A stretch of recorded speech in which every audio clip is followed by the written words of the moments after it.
A cero ingresos, cero impostos. Esa é a proposta do Partido Popular de Poio para paliar os efectos da crise do coronavirus.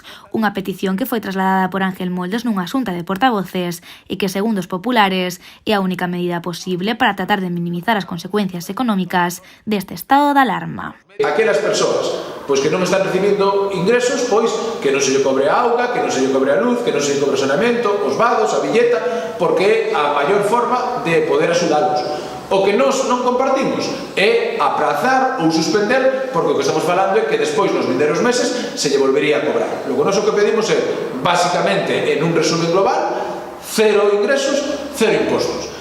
Nesta xunta de portavoces, o voceiro popular pediu tamén o consenso de toda a corporación para apoiar aos mariscadores. Ángel Moldes solicitou que se traslade ao Ministerio de Sanidade a petición da Federación Provincial de Confrarías de Pescadores de suspender a actividade de marisqueo durante o estado de alarma. Para que as nosas mariscadoras e os nosos mariscadores poidan cobrar axudas como pode ser subsidios ou paro ou outro tipo de axudas, as súas actividades non se poden, en este caso, justificar por parte do goberno como actividades de primeira necesidade.